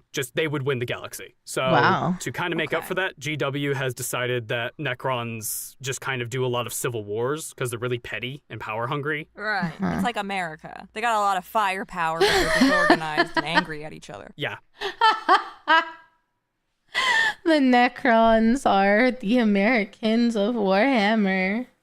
Oh no, I fear it was too accurate of a description. Pretty much. Currently, Zarek is in a civil war with a guy named Imhotep, the Stormlord. I'm sorry, Imhotep? No, Imhotep. Yeah, Imhotep? No. Does he also have, like, walk around looking buff as hell and, like, sucking people He's pretty buff. off? What? He's pretty buff. Is he looking for his, like, girlfriend to put a soul in? He was basically, like, their best general before they got turned into Necrons. He's never really forgiven the Silent King for doing what he did. So that's why he's like, you're undeserving to be a ruler. I should be the ruler. I'm going to kill you. Right. Oh. Monarchy sounds complicated without death. In one of the Necron books, there's a couple scenes where they go to court. Because there's like a petty instance, and they're like, oh, the court the ruling was made only 12 years in. That's extraordinarily short. Oh, God. They also still do, like, theater. Okay, well, that makes sense. Like, So they have theater, but not art. What the heck? Wait, Pokemon comparison? What do you mean by Pokemon comparison? Yuki, you gotta not block. Dude. Over here. Over here. Okay.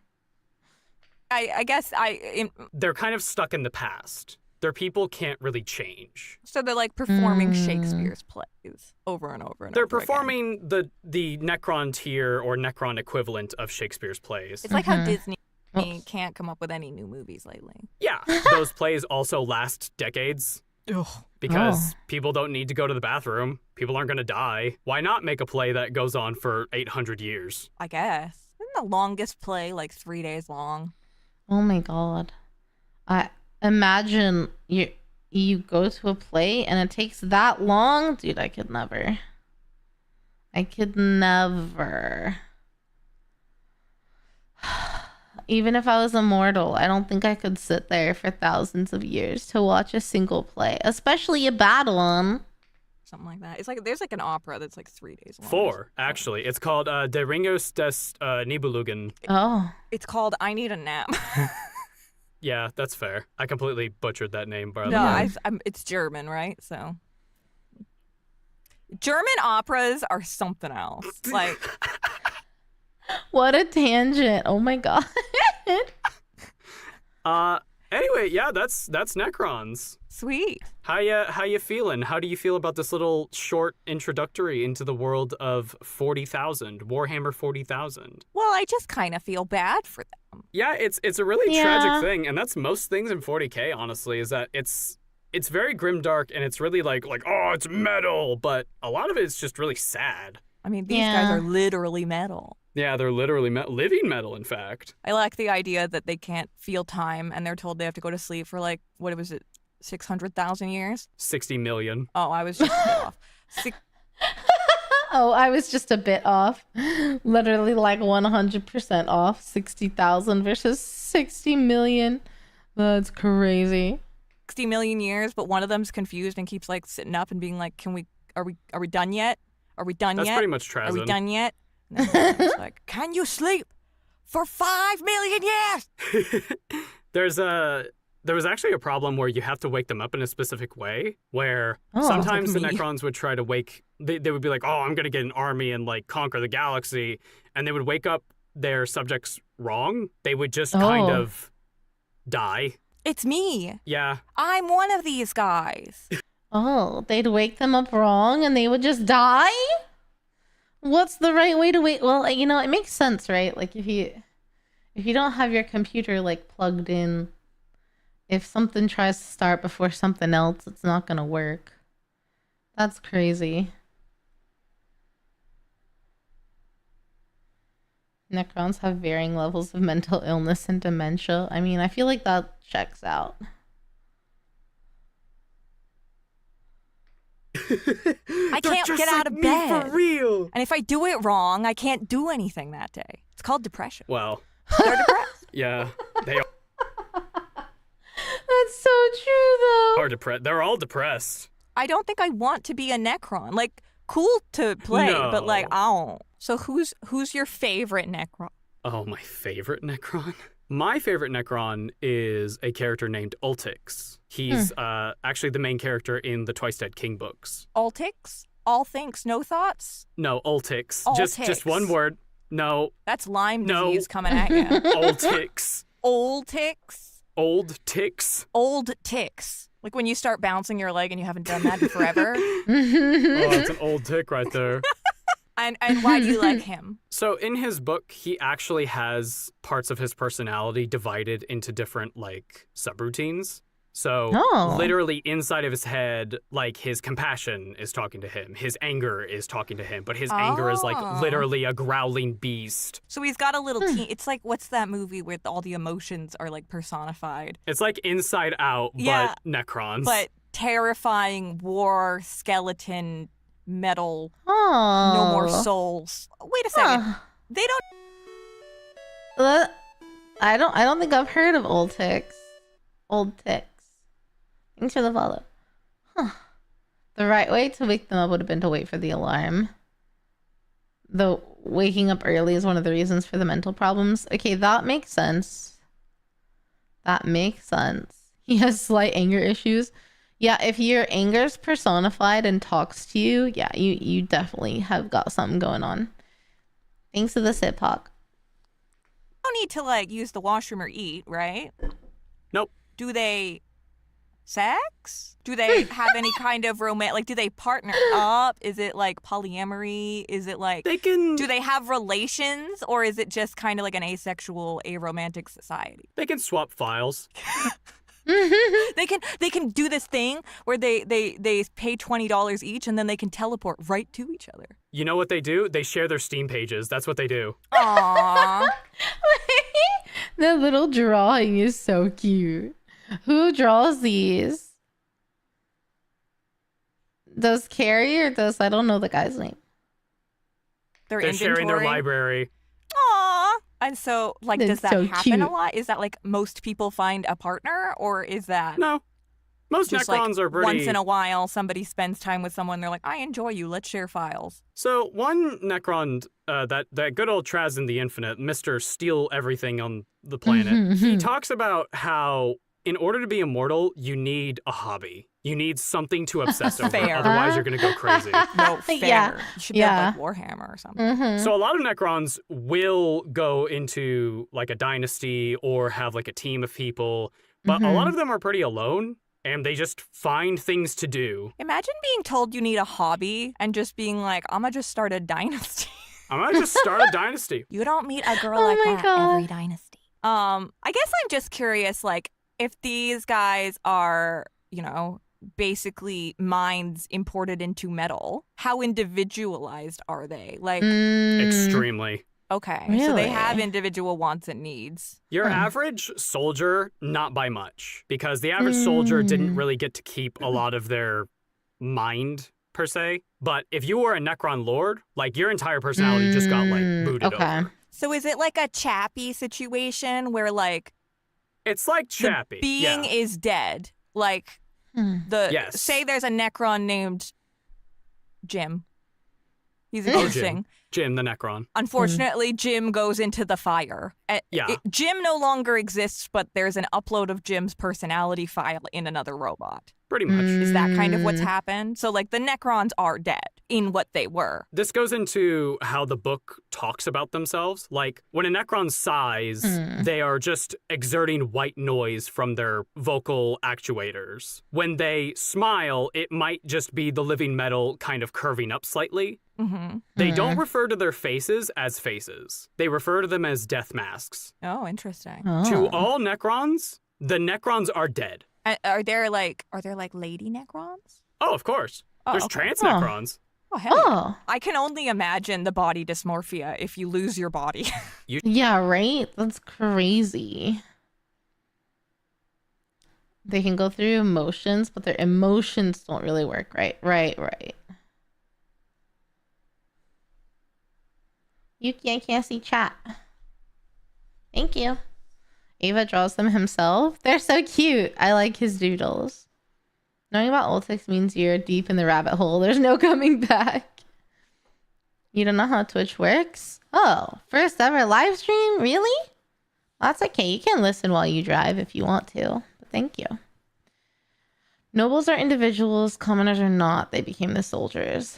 Makes sense. Dealing with some severe existential body horror. Yeah, I see that for sure. You should read The Twice Dead King. Oh, no. Oh, yeah. There's a moment where a Necron goes to touch their face because some sand gets into it, and then they start having a panic attack. Because they can't feel it? It kind of spirals because it's like, I go to wipe the sand out of my eyes. I don't have eyes. I can't blink. I need to breathe. I don't have lungs. Oh, God. Oh, Jesus. Oh, fuck. Like, it's just, it's bad. That's what you guys were talking about earlier. Most Necrons just ignore it. They just ignore the anxiety part. That most people with mental health issues. Yeah, pretty much. One of my favorite things about the trans Necron is one character goes like, oh, the matriarch of this dynasty.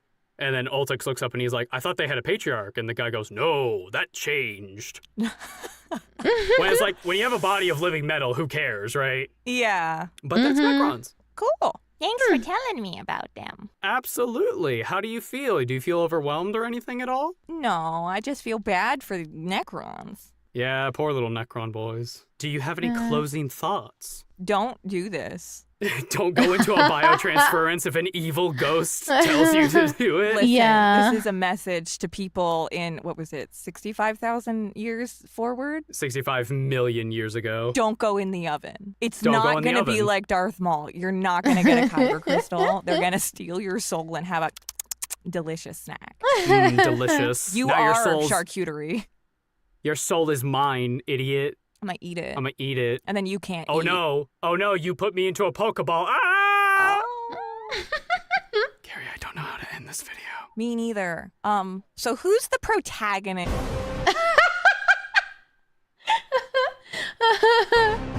Sorry for any background noise. They're currently cutting a tree down behind my house. I don't know why. That's Anyways, so funny. Thank you for watching. This was honestly really refreshing and a lot of fun to do. I'm definitely looking forward to possibly doing more in the future. I hope you enjoyed it. Next time we'll be talking about something Carrie's more familiar with. It's a little corny. Anyways, see you next time.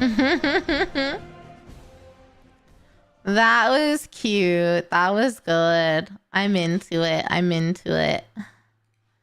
We learned we gotta always turn the bell on. We gotta like all the videos.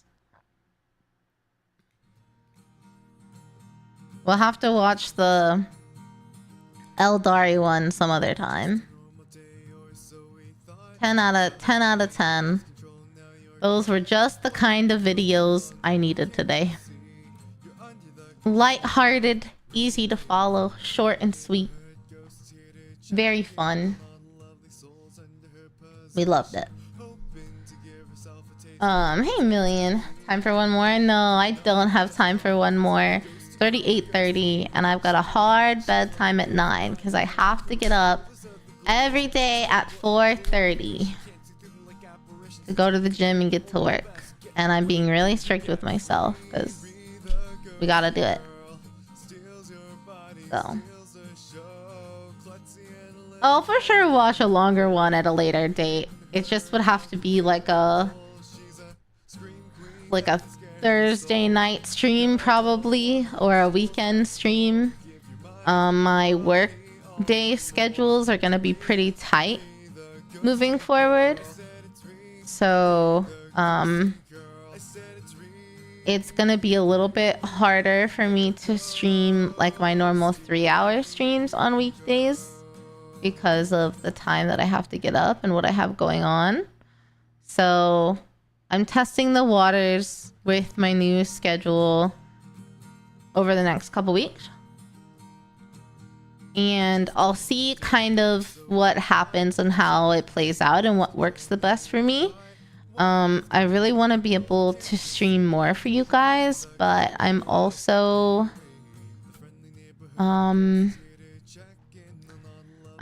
trying to not overwhelm myself like I had been. And I still have a lot of work to catch up on from like the move and what I've like missed. So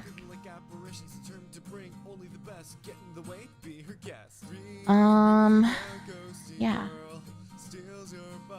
But yeah, I'll be live on Thursday. We'll do co-working, so we'll chat a lot and hang out while I work and stuff. Lighthearted, funny, short and sweet sounds like an amazing tweeting profile. Yeah, I like their dynamic a lot. They're very funny. I quite like them. I had a feeling I would, but yeah.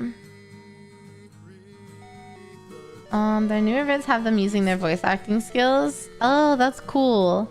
Yeah, I'll have to watch some of the newer ones, but something lighthearted and like easy to follow is really what I needed right now, because I'm readjusting now to like having a lot more on my plate because I was living with my family and now I'm not again. Thank you, by the way, Hawk, for the prime sub. Okay, Didi, welcome home. Thank you. You did the taking on too much thing. Yeah. So for anyone that doesn't know, I have a full-time job and I'm in office 3 days a week. I only get to work from home 2 days a week now. And I'm also a VTuber manager part-time for Glitch Stars. And I stream just as an indie. So it's just a lot. And I have to take care of my cats. And I have to clean. And I have to cook. And I have to go to the gym and take care of myself. And so... yeah, trying to find the balance without burning myself out is key. So bear with me while I kind of figure that out over the next couple weeks. And I'm going to try to do a better job of relying on other people to help me with things. I'm very bad at asking for help and relying on other people. Shocker, I know. Yeah. Try not to burn yourself out. Yeah, that's what I'm trying to do. That's what I'm trying to do, is just balance everything so that I can be the best for you guys and the best for myself, because I don't wanna burn myself out, you know? I really don't know who to raid right now, and I'm really tired. I should raid somebody though.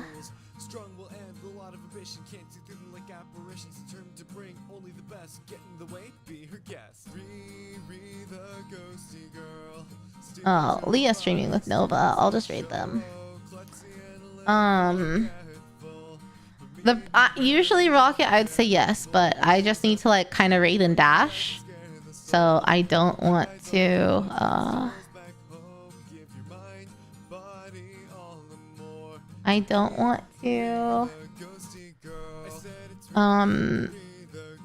raid someone I don't know and I can't socialize with right now.